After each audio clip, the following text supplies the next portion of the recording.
Italy rescuers search for survivors after motorway collapse kills dozens. Firefighters searched into the night on Tuesday for survivors and bodies amid the rubble of a motorway bridge that collapsed in the northern Italian port city of Genoa, killing at least 26. While it remained the official death toll, Prime Minister Giuseppe Conte said from Genoa that the number would rise. The ANSA news agency reported that it could reach around 35, citing fire brigade sources. A 50-meter, 160-foot high section of the bridge, including a tower that anchored several stays, crashed down with as many as 35 vehicles driving on it in torrential rain. Huge slabs of reinforced concrete plunged onto two warehouses, train tracks and a riverbed. In its latest update, the government of the Liguria region tweeted that 19 bodies had already been identified and 15 people had been admitted to hospital, 9 in critical condition. More than 400 people were evacuated from buildings near or below the still-standing section of the bridge. The collapse appeared not to have killed anyone beneath the bridge, only people driving over it, the Civil Protection Agency said. Firefighters heard voices under the rubble and pulled out 7 survivors, fire official Bruno Frattesi told the state broadcaster RAI.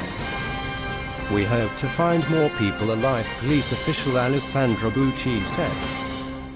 Within hours of the disaster, the anti-establishment government that took office in June said the collapse showed Italy needed to spend more on its dilapidated infrastructure, ignoring EU budget constraints if necessary.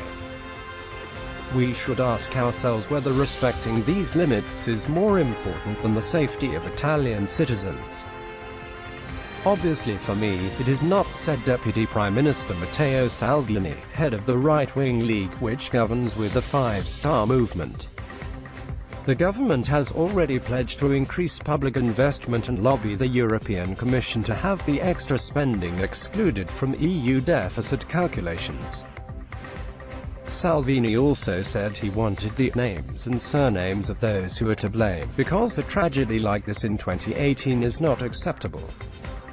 "They will have to pay for everything, and pay a lot," he said.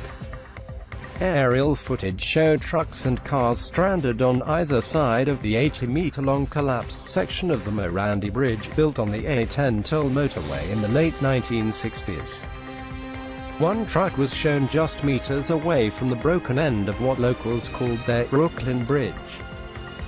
Motorist Alessandro Magna told RAI State Radio he had been in a traffic jam and seen the collapse. "Suddenly the bridge came down with everything it was carrying.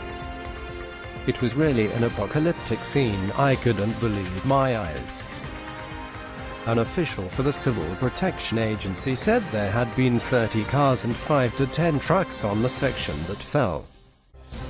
Some 300 firefighters were working in the wreckage, using sniffer dogs to try to locate survivors, along with 400 police.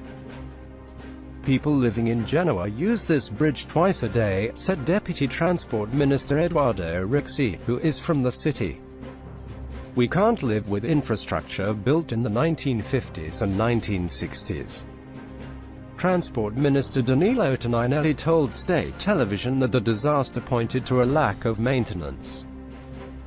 Autostrade, a unit of the infrastructure group Atlantia, controlled by the Benetton family, manages the section of the toll highway that collapsed.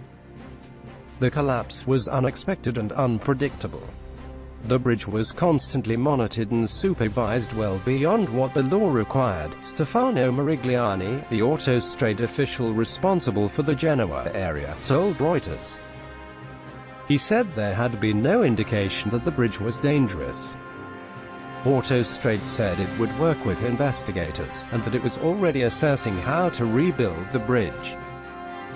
In a 2016 interview posted online, Antonio Brancic, a University of Genoa professor specializing in reinforced concrete construction, said, "This bridge is usually characterized as a masterpiece of engineering, but in reality it is a failure of engineering."